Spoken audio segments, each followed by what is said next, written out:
नमस्कार साथियों। कल हमने क्लास पढ़ी थी टेंस की। आज हम उसी टॉपिक को आगे करते हुए प्रेजेंट टेंस के बाद बात करते हैं पास्ट टेंस की।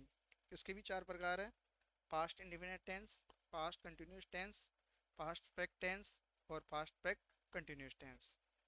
हमने कल बात की थी प्रेजेंट में कि इंपॉर्टेंट है में हेल्पिंग वर्ब याद हो, उसकी मेन वर्ब याद हो और उसकी एडवर्ब याद हो, तो हम correct form of the verb का क्वेश्चन आसानी से सॉल्व कर सकते हैं। हम आज बात करते हैं अपने पहले टेंस की, पास्ट इंडेफिनेट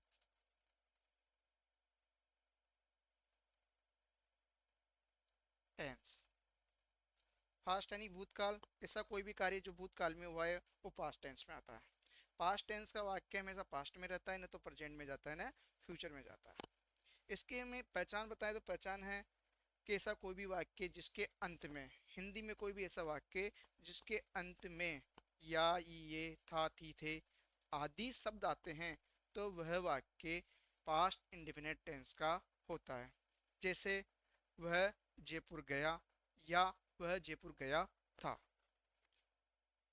इसके बाद हम इसकी बात करते हैं हेल्पिंग वर्ब की, एचवी की। वो इसकी हेल्पिंग वर्ब है डिड। अब ये सिंगल है हेल्पिंग वर्ब, इसका मतलब है कि सिंगुलर के साथ भी हम डिड का यूज करेंगे और प्लूरल सब्जेक्ट के साथ भी हम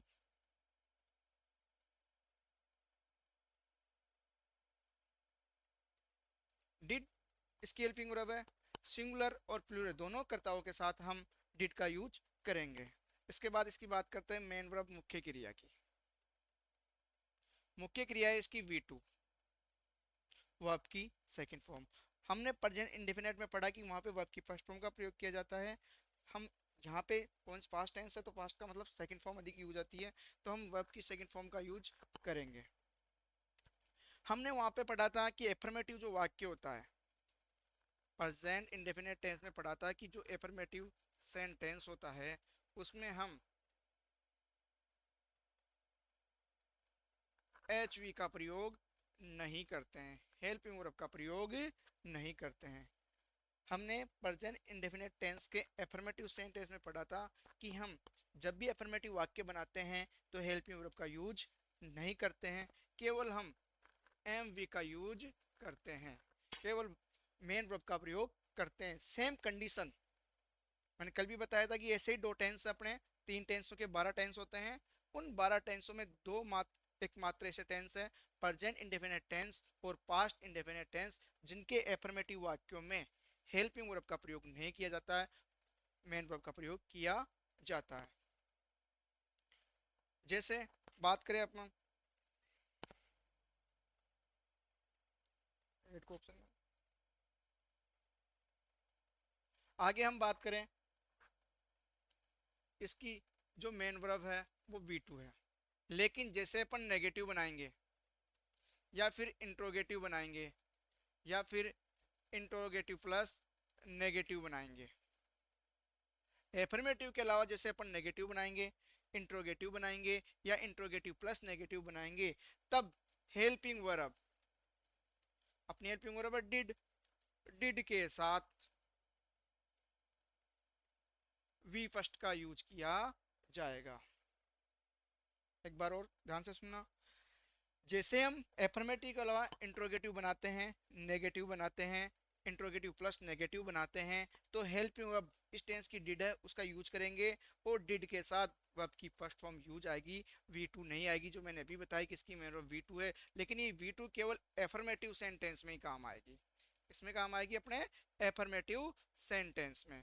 जितने भी एफर्मेटिव वाक्य हैं उसमें वर्ब की सेकंड फॉर्म लिखेंगे, क्योंकि वहां पे अपन हेल्पिंग वर्ब का यूज नहीं कर रहे।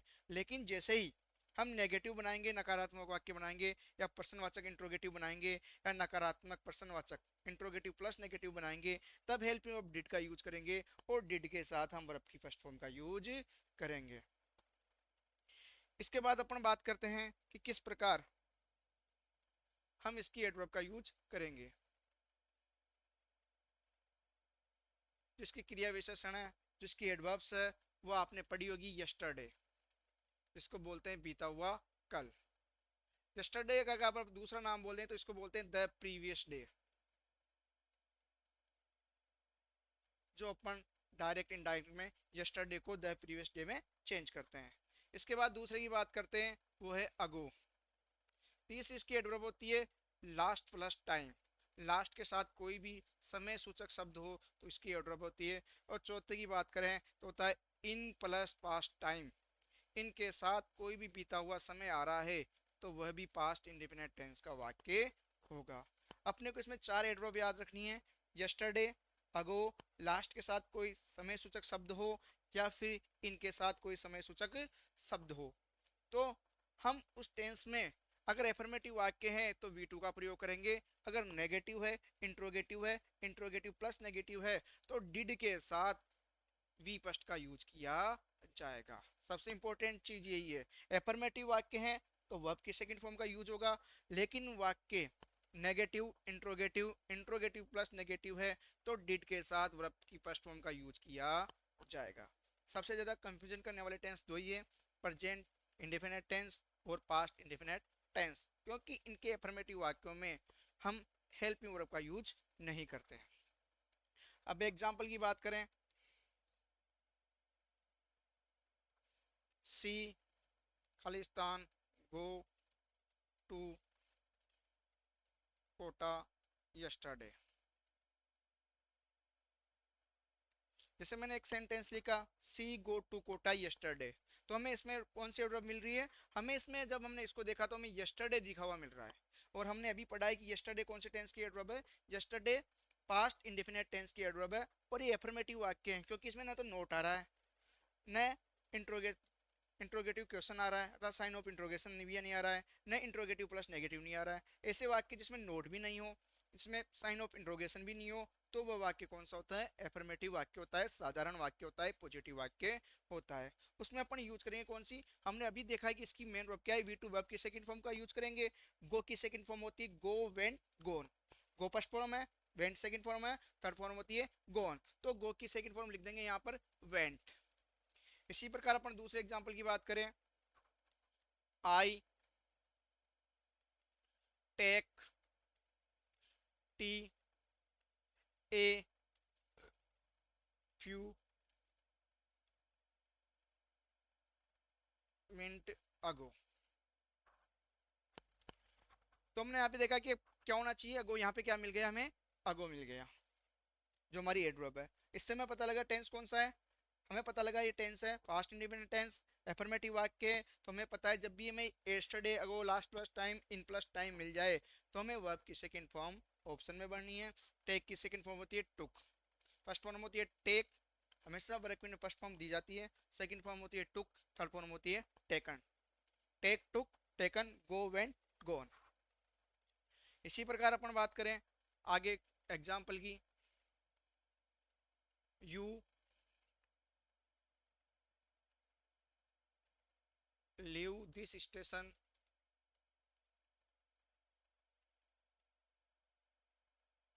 Last Sunday. हमने एड्रो पढ़ी थी लास्ट प्लस टाइम, तो यहाँ पे हमें क्या मिल रही है? लास्ट के साथ समय सूचक शब्द मिल रहा है, जो से हमें किसके बारे में पता लग रहा है? समय के बारे में पता लग रहा है। लास्ट प्लस टाइम कौन से टेंस की एडवर्ब है? पास्ट इंडेफिनिट टेंस की। हमें खाली स्थान बनना है हेल्पिंग वर्ब और मेन वर्ब। ये एफर्मेटिव वाक्य है तो हेल्पिंग वर्ब नहीं आएगी, केवल हमें वर्ब की जो मेन वर्ब है फर्स्ट सेकंड फॉर्म या थर्ड जो भी आएगी भरेंगे। तो इसमें कौन सी आएगी? सेकंड, लीव की सेकंड फॉर्म होती है left, leave, left, left. First form leave हो गई, सेकंड फॉर्म लेफ्ट हो गई, थर्ड फॉर्म भी होती है इसकी लेफ्ट। अब मान लो अगर हमें इसको इंट्रोगेटिव नेगेटिव बनाना है तो कैसे बनाएंगे? मान लो यही वाक्य है और यहाँ पे हमें नोट लगा के दे दे, यही वाक्य मैं वापस रिपीट कर रहा हूँ। मान लो इसमें मैंने लिख दिया note leave this station last night, तो ये हो गया लास्ट प्लस टाइम। लेकिन यहाँ पे हमें देखो क्या दे दिया? नोट। नोट का मतलब हमें क्या बनाना है? इसका नेगेटिव बनाना है। नेगेटिव बनाने के लिए हमें पता है कि एफर्मेटिव के अलावा नेगेटिव हो, इंट्रोगेटिव हो या इंट्रोगेटिव प्लस नेगेटिव हो, हम किसका यूज करते हैं? हेल्पिंग वर्ब का यूज करते हैं। हमें पता है इस टेंस की हेल्पिंग वर्ब कौन सी है? डिड, तो लिखेंगे डिड। नोट हमेशा कौन से स्थान पर आता है? कल बताया था मैंने, 30 स्थान पर। और डिड के साथ सबसे इंपॉर्टेंट बात, जैसे हम हेल्पिंग वर्ब लिखेंगे तो डिड के साथ V2 नहीं लिखेंगे, कौन सी लिखेंगे? V1। कौन सी लिखेंगे? V1। ये ध्यान देने योग्य बात है। जैसे हम हेल्पिंग वर्ब लिखते हैं पास्ट इंडेफिनिट टेंस में, तो उसके साथ वर्ब की सेकंड फॉर्म नहीं आएगी, कौन सी आएगी, फर्स्ट फॉर्म आएगी। और हमें फर्स्ट दी हुई है लीव, तो यहाँ लिख देंगे लीव। दोनों एग्जाम्पल सेम है, अंतर थोड़ा सा है। यहाँ पे हमने पढ़ा एफर्मेटिव, यहाँ पढ़ा हमने नेगेटिव। वहाँ पे हमने लिखा सेकंड फॉर्म, यहाँ पे लिखी फर्स्ट फॉर्म। अंतर समझ में आया क्यों लिखा? क्योंकि वो एफर्मेटिव वाक्य था, वहाँ पे हेल्पिंग वर्ब का यूज नहीं करते, वर्ब के सेकंड का यूज करते हैं। लेकिन जैसे हेल्पिंग वर्ब का यूज करते हैं उसके साथ वर्ब की फर्स्ट फॉर्म का यूज किया जाता है। कंफ्यूजन यही होता है कि सर यहाँ पे तो आपने वी टू लिख दी, यहाँ पे वी वन लिख दी, क्या कारण है इसका? कारण यही है कि हम इसका क्या कर रहे हैं, यहाँ पर हेल्पिंग वर्ब नहीं लिख रहे हैं, इसलिए केवल वर्ब की सेकंड फॉर्म आई है। लेकिन जैसे हमने हेल्पिंग वर्ब लिख दी तो हमने किसका यूज कर दिया, वर्ब की फर्स्ट फॉर्म का यूज कर दिया। जैसे कल भी हम एस या एस लगा रहे थे, लेकिन जैसे ही नेगेटिव बना रहे थे, चाहे कर्ता एक वचन हो या बहुवचन हो, प्रेजेंट टेंस में एस या एस का प्रयोग नहीं कर रहे थे, केवल वर्ब की फर्स्ट फॉर्म लिख रहे थे। इसके अलावा इसका दूसरा रूल है, ये हमने एक तो एडवर्ब पढ़ ली, इसके अलावा कुछ रूल है जो बता रहा हूं। अगर कोई वाक्य, यदि कोई वाक्य पास्ट टेंस में होता है,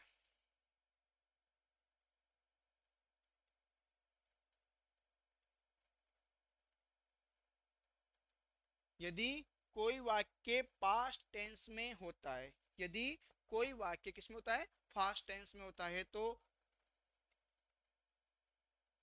उस वाक्य में पास्ट टेंस का ही प्रयोग किया जाता है। यदि कोई वाक्य किसमें होता है, पास्ट टेंस में। मैंने भी पहले ही बात रिपीट की थी कि अगर कोई वाक्य पास्ट टेंस में होता है तो प्रेजेंट में नहीं जाता है, फ्यूचर में नहीं जाता है, केवल किसमें रहता है, पास्ट टेंस में। अगर कोई वाक्य पास्ट टेंस में चल रहा है और आगे उसमें कोई वाक्य और जुड़ा हुआ है, तो उसमें पास्ट टेंस ही प्रयोग में होगा, अर्थात बी टू प्रयोग में होगी। जैसे सीता, खालिस्तान, कुक, फूड, ये एक वाक्य है। अब मैंने इसको आगे जोड़ दिया है, एंड राम टुक टी। अब हमने देखा कि वाक्य एंड से जुड़ा हुआ है, हमने इधर देखा टुक आ रही है, कौन सी फॉर्म है, टुक, वर्ब की सेकंड फॉर्म। इसका मतलब कौन से टेंस का वाक्य है, ये पास्ट टेंस का वाक्य है। जब वर्ब की सेकंड फॉर्म आ गई तो हमें पता लगा कौन से टेंस का वाक्य है, पास्ट टेंस का। और मैंने भी कहा कि कोई वाक्य अगर पास्ट टेंस में होता है, कोई वाक्य यदि पास्ट टेंस में होता है, तो पूरा वाक्य कौन से टेंस में होता है, फास्ट टेंस में होता है। तो यहाँ पे कुक की हम कौन सी फॉर्म प्रयोग करेंगे, कुकड फॉर्म का यूज कर देंगे, वर्ब की second form. Cook first form है, सेकंड कुकड होती है और थर्ड भी कुकड होती है। यदि कोई वाक्य कौन से टेंस में हो, पास्ट टेंस में है, तो दूसरा वाक्य उसके साथ जो दिया हुआ है, जो उसके साथ जुड़ा वाक्य है, वो भी कौन से टेंस में आता है, पास्ट टेंस में आता है। आगे बात करें अपन तीसरे रूल की। अगर कोई वाक्य में as, if, as, if, as though, would date,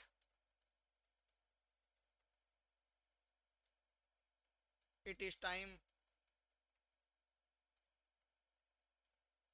या फिर इट इज हाई टाइम। यदि कोई वाक्य एज, इफ, एज तो, would that, it is time, it is high time में दिया हुआ था, या तो इनसे शुरू होगा किसी वाक्य में, इनमें किसी से शुरुआत हो रही है, एजिप से हो सकती है, इफ से हो सकती है, एस्तो से हो सकती है, वुड डेट से हो सकती है, इट इज टाइम से हो सकती है, इट इज हाई टाइम से हो सकती है। तो ऐसा कोई वाक्य जिसमें अपने को correct form of the verb भरा रहा है, तो उसमें अपन भरेंगे वर्ब की सेकंड फॉर्म, अर्थात वो वाक्य भी पास्ट टेंस का वाक्य होता है। फॉर एग्जाम्पल बात करते हैं अपन, ही स्पीक्स, वह बोलता है, as if he bracket know everyone. एक सेंटेंस लिखा है मैंने, he speak as if he know everyone, he speaks as if, यहाँ पे क्या मिल गया हमें, एज इफ। और हमने अभी भी लिखा है एज इफ, एज तो, would that, it is time, it is high time. अगर ये कोई से भी आपको किसी भी सेंटेंस में मिलते हैं और अपने को correct form of the verb भरने के लिए अगर पर्सन बोल रहा है तो उसमें हम किसका यूज करेंगे, वर्ब की सेकंड फॉर्म का यूज करेंगे। तो नो की सेकंड फॉर्म होती है knew, N K N E W. First form know होती है, सेकंड फॉर्म न्यू होती है, थर्ड फॉर्म होती है नॉन, नो न्यू नॉन। इसी प्रकार इट इज टाइम, वी खालिस्तान स्टार्ट आवर जर्नी। इसमें क्या दिया हुआ है, इट इज टाइम। अपने को क्या मिल गया, इट इज टाइम। पर्सन है उस सेंटेंस में दे रहा है इट इज टाइम और अपने को बोल रहा है खालिस्तान में correct form of the verb भरने के लिए। तो जैसे हमने देखा कि हमारी नजर किस पे गई, इट इज टाइम पे गई, तो हमें पता लग गया कि ये पास्ट टेंस का वाक्य है। इसमें कौन सी फॉर्म आएगी, V2 आएगी। स्टार्ट की सेकंड फॉर्म होती है started, start started started. Second और थर्ड फॉर्म समान होती है, ईडी जोड़ते हैं सेकंड फॉर्म बन जाएगी, और थर्ड भी ये होती है ईडी जोड़ दो। तो अपने प्रेजेंट इंडेफिनिट टेंस के तीन नियम आपको समझ में आ गए होंगे। यदि किसी वाक्य में क्या दिया हो, यस्टरडे दिया हो, अगो दिया हुआ हो, लास्ट प्लस टाइम दिया हुआ हो, या फिर इनके साथ पास्ट का कोई भी टाइम दिया हुआ हो, तो पास्ट इंडेफिनिट टेंस होता है, उसमें वर्ब की सेकंड फॉर्म का यूज किया जाता है। अगर वाक्य negative interrogative, interrogative plus negative है तो हेल्प में वर्ब डिड का लगाएंगे और डिड के साथ वर्ब की फर्स्ट फॉर्म का यूज किया जाएगा।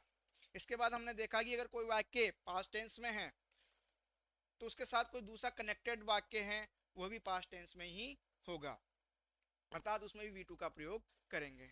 तीसरा मैंने कुछ वर्ड्स लिखे हैं, इजिप्ट, if, as though, would, that, it is time, it is high time. अगर किसी वाक्य में ये दिए हुए हैं और अपने को correct form of the verb भरने हैं तो उसमें भी पास्ट इंडेफिनिट टेंस का यूज किया जाएगा, अर्थात वर्ब की सेकंड फॉर्म का यूज किया जाएगा। इजिप्ट, if, as though, would, that, it is time और इट इज हाई टाइम। आगे अपन बात करते हैं पास्ट कंटिन्यूअस टेंस की।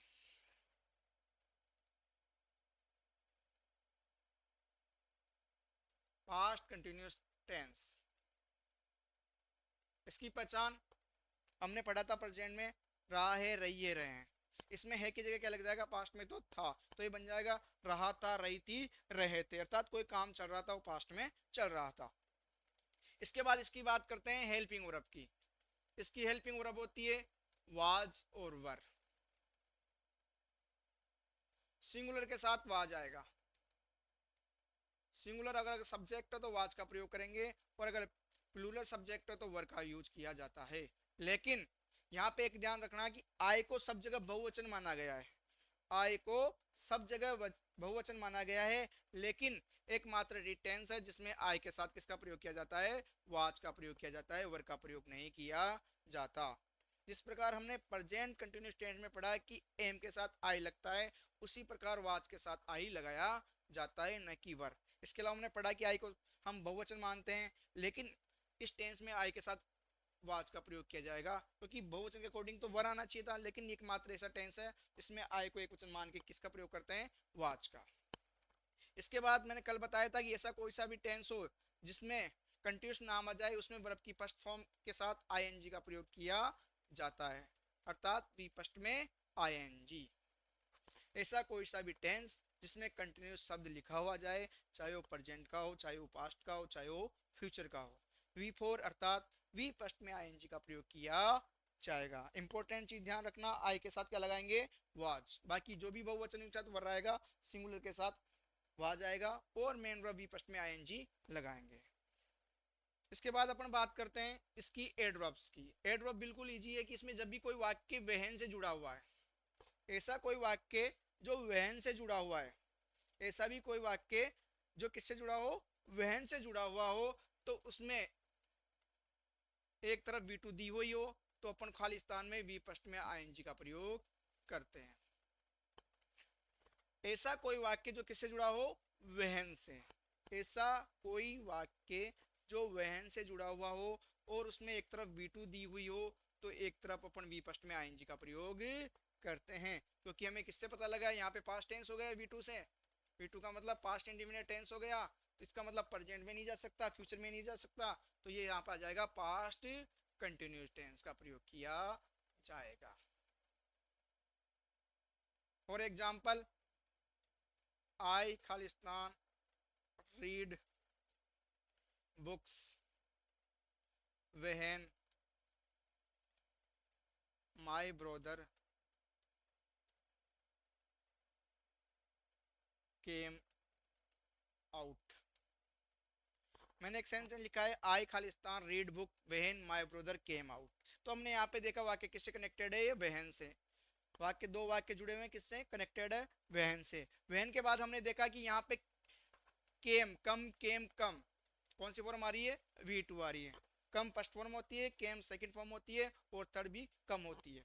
कम केम कम। जब यहाँ पे हमें V2 मिल गई, यहाँ वहन मिल गया, तो खालिस्तान में अपन भरेंगे वी फर्स्ट में ING। खालिस्तान में क्या आएगा, वी फर्स्ट में ING। आई के साथ लगाएंगे वाज, और यहाँ पे रीड की फर्स्ट फॉर्म में ING जोड़ देंगे। रीड फर्स्ट फॉर्म दी हुई ING बन जाएगा वाज रीडिंग। दूसरा एग्जांपल देखते हैं, यू खालिस्तान throw a ball when the captain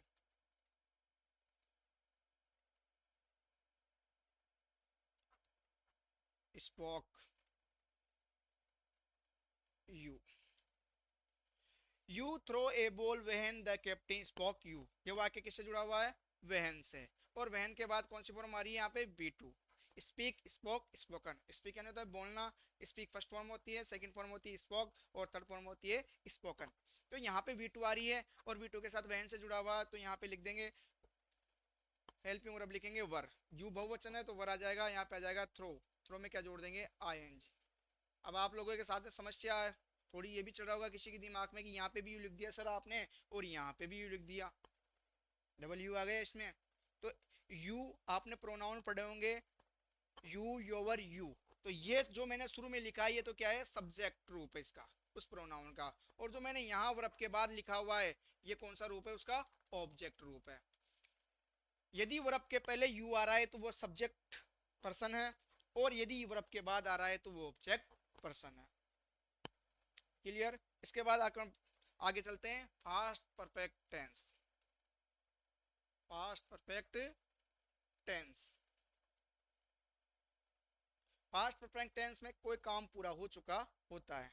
जैसे इसकी पहचान है कि कोई भी ऐसा हिंदी का वाक्य जिसके लास्ट में चुका था, चुके थे, लिया था, लिए थे, ऐसे समानार्थी शब्द आते हैं, तो वह वाक्य पास्ट परफेक्ट टेंस का होता है।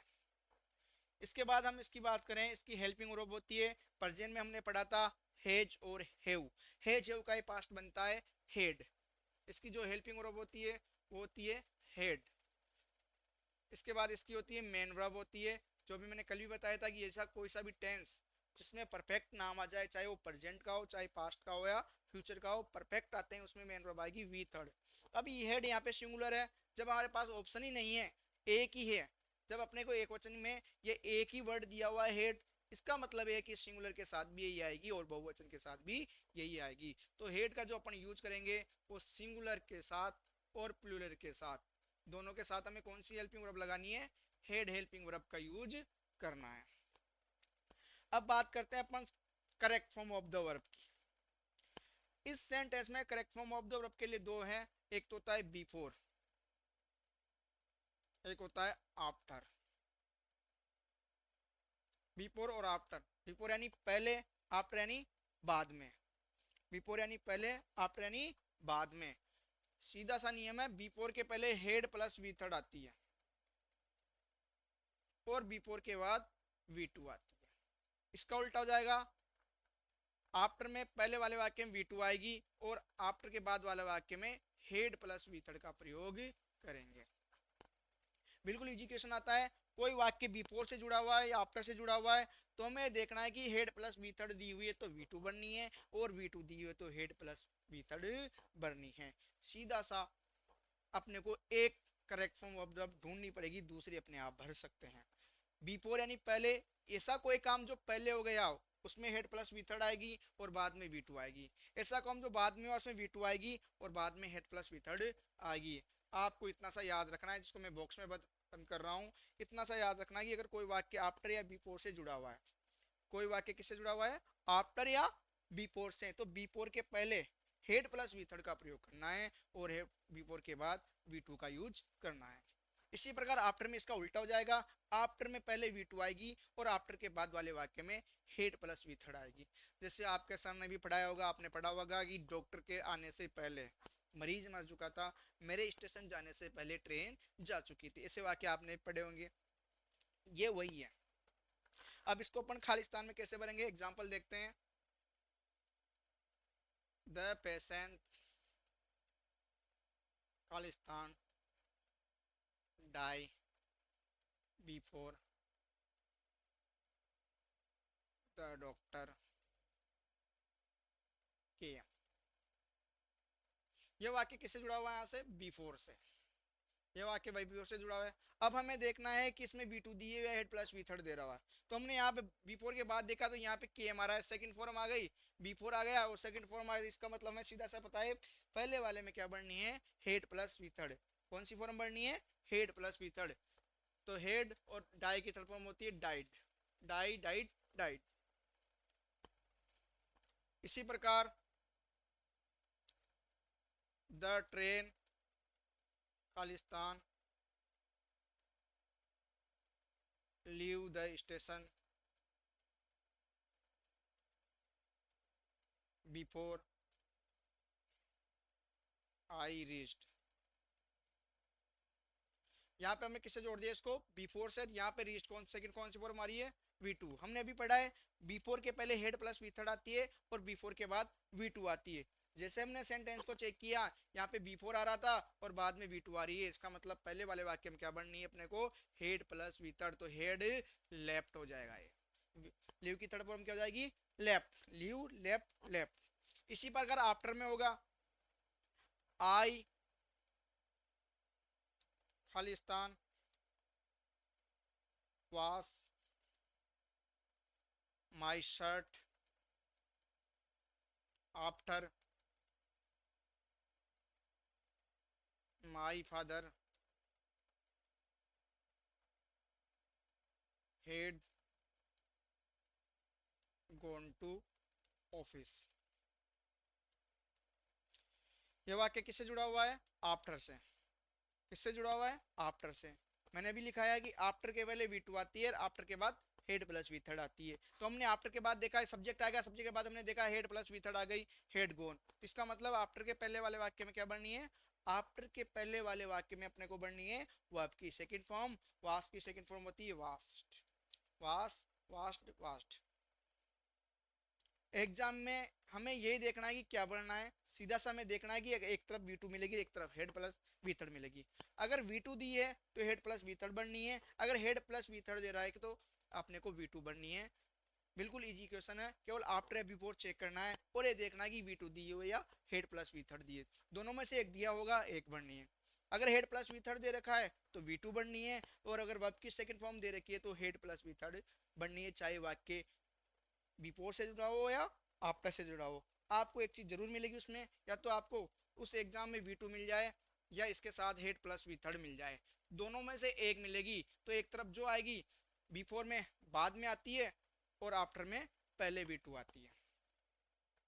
इसके बाद अपन बात करते हैं इस टेंस का जो लास्ट टेंस होता है वो आता है पास्ट परफेक्ट कंटिन्यूस टेंस। इसकी हेल्पिंग वर्ब और इसकी मेन वर्ब की बात करते हैं।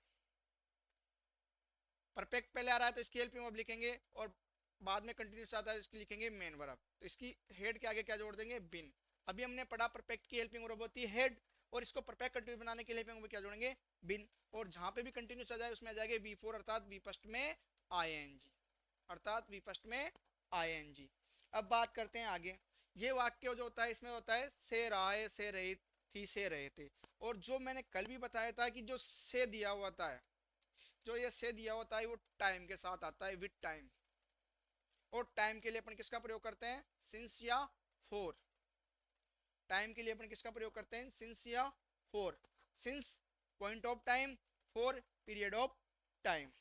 सिंस पॉइंट ऑफ टाइम मतलब निश्चित समय, जैसे 2 बजे से महीने का नाम आ जाए, दिन का नाम आ जाए, किसी भी वाक्य में बजे लिखे हुआ जाए, या महीने का नाम आ जाए, या दिन का नाम आ जाए, या कोई सन आ जाए, तो ये सब क्या होते हैं, पॉइंट ऑफ टाइम होते हैं। इसके अलावा फोर का प्रयोग किया जाता है period of time.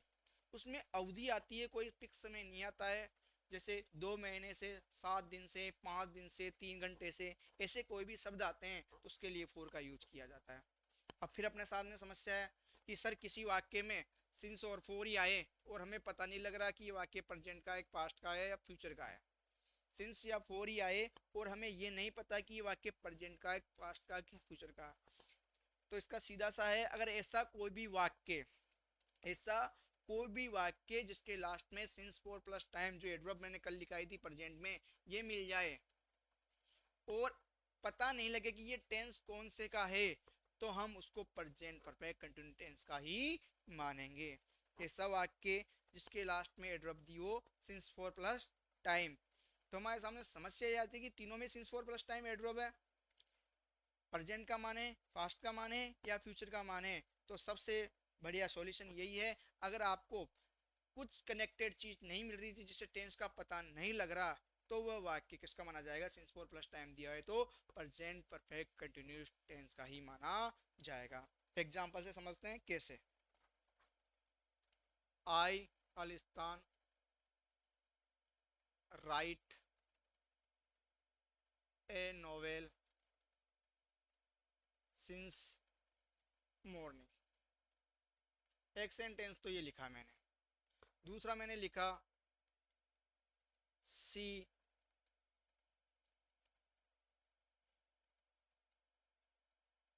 Take the class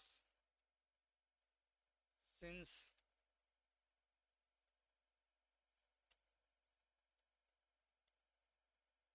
to days, sorry minute,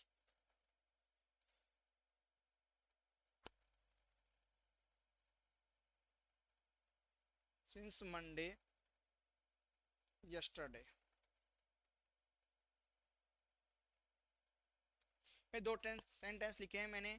I write a novel since morning, और दूसरा लिखा है she take the class since Monday yesterday.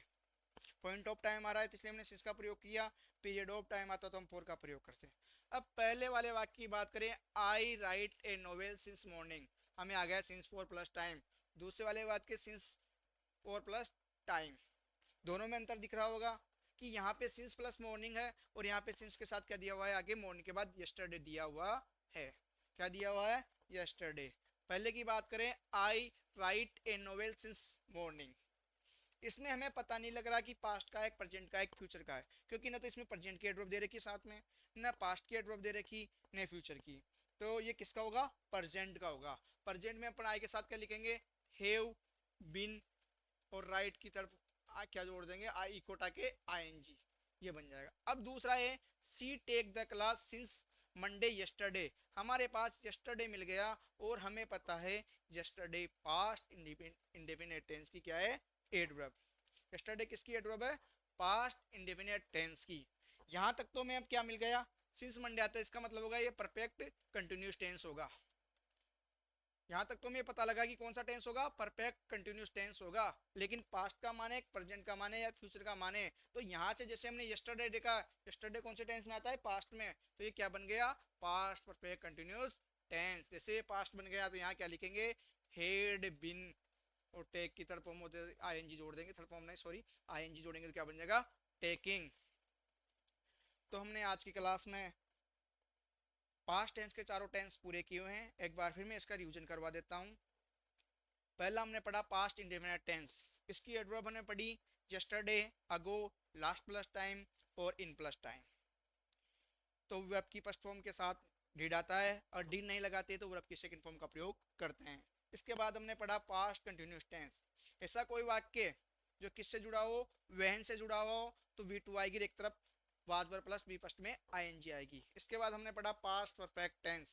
Past perfect tense हमने पढ़ा बिफोर और आफ्टर।